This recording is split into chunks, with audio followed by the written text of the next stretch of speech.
O que eu aprendi com o livro 1984?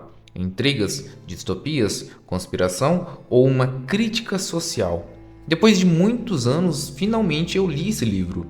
E agora eu entendo por que as pessoas gostam tanto de usar ele para referência em suas argumentações. Então, venha destrinchar esse assunto comigo. Seja muito bem-vindo, eu sou Mandigo, um velho contador de histórias.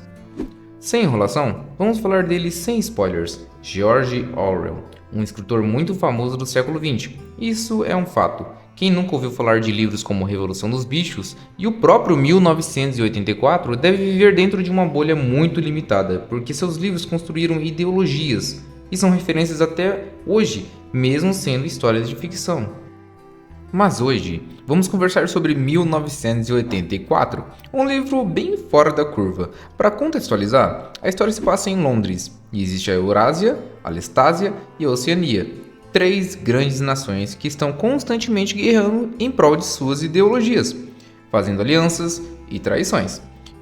E nessa história a gente acompanha Winston, um trabalhador comum que enfrenta o maior desafio de todos: viver em uma sociedade totalmente controlada por um Estado, ou melhor, o Grande Irmão. Ele então busca se rebelar contra esse sistema, diferente de todas as outras pessoas, que estão alienadas, né? Ele não sai criando um grupo no Discord em busca de justiça, e nem nada do tipo. Até porque ele é uma pessoa comum. Então ele se junta a uma outra organização, chamada a Irmandade. Mas antes disso tudo acontecer, ele se envolve com Julia, uma mulher livre e com votos de castidade. É, isso mesmo. Os dois começam a se encontrar secretamente até que eles são pegos em uma armadilha. Um tanto quanto proposital, mas enfim. Nessa sociedade existem muitas ideias conspiratórias, como por exemplo a Teletela, uma espécie de televisão que pode te ouvir e te ver, muito semelhante aos nossos smartphones atuais já fazem, porém transformando qualquer situação em vigilância 24 horas por dia, em uma espécie de BBB do governo, que controla tudo e pune aqueles que são contra seus valores. Bom, essa é basicamente a definição. Outra referência é a adoção da nova língua, onde se junta ideias contrárias em uma única palavra.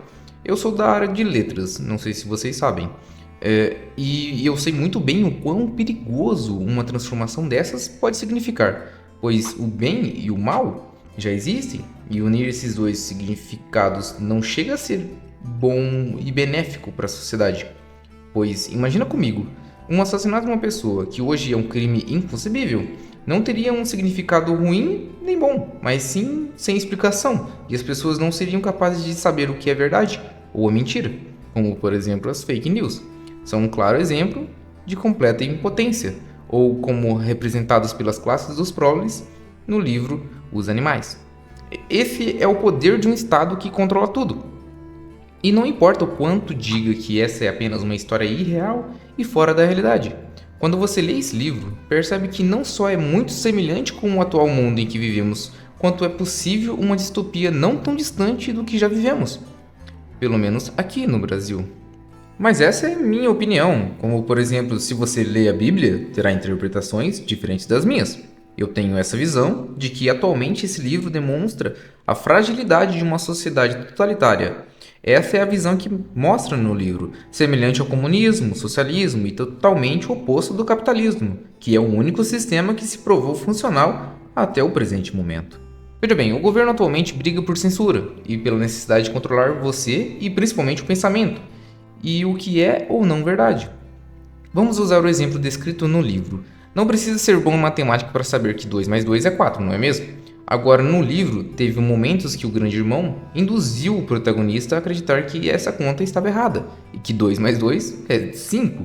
Muito bem, talvez você ache que isso muito bobo e totalmente hilário, fora da nossa realidade. Mas se o governo aqui no Brasil disser que a verdade é só aqueles que dizem ser a verdade, que 2 mais 2 é 5, você aceitaria isso como verdade ou não? À primeira vista, creio que diga não, mas em um país onde a maior parte da população é ignorante, semi-analfabeta e aceitam ser tratados como burros de carga, com impostos exorbitantes e renda que beira a miséria, fica meio difícil não acreditar que 1989 é mais possível do que o capitalismo vencer nesse país. Mas isso é apenas uma ideia que eu tô falando para vocês. Enfim, mas chega de crítica social. Vamos falar sobre o que eu aprendi nesse livro.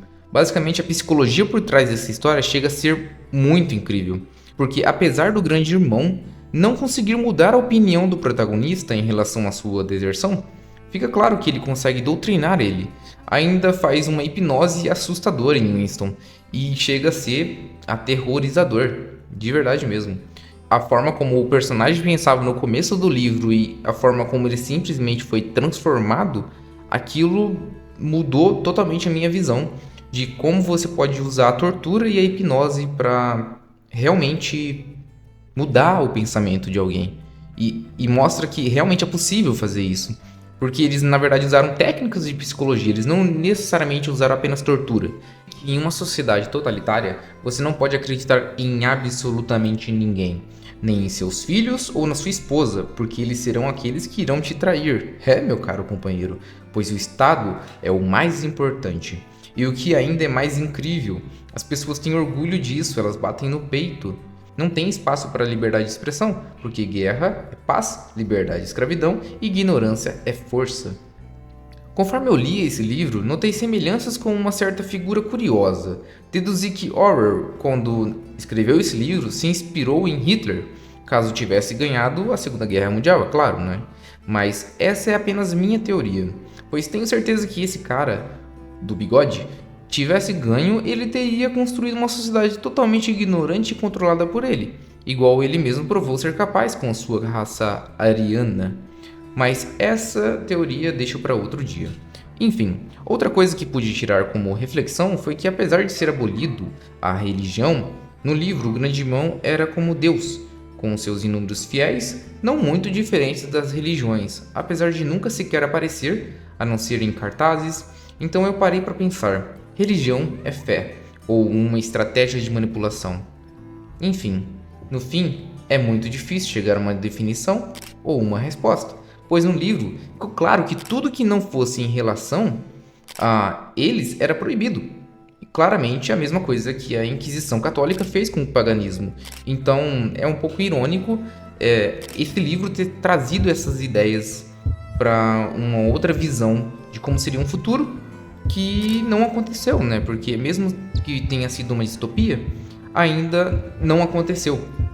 Cheguei à conclusão que não existe verdade ou mentira do ponto de vista do indivíduo, apenas escolhas externas ou internas, e a forma como crescemos define muito nossas decisões e, com toda certeza, nossas crenças, porque é meio que uma união dessas duas coisas, pensamentos internos e pensamentos externos.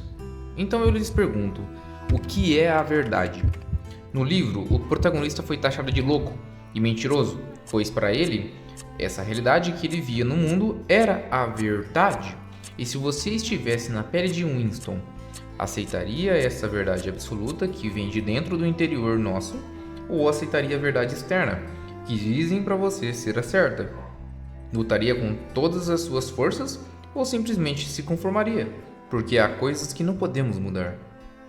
Vocês concordam comigo ou vocês discordam? Eu quero saber a opinião de vocês, deixem nos comentários.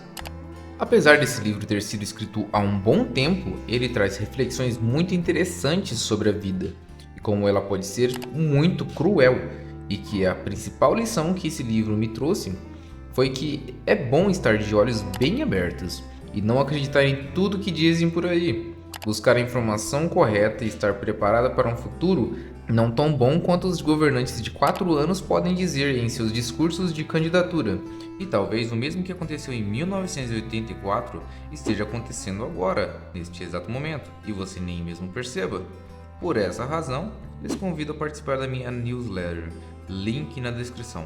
Se mantenha informado e não bombardeado de informações. Bom, esse foi o vídeo. Meu muito obrigado, eu sou Mandigo, não peça esmola, peço sua volta. Até o próximo vídeo.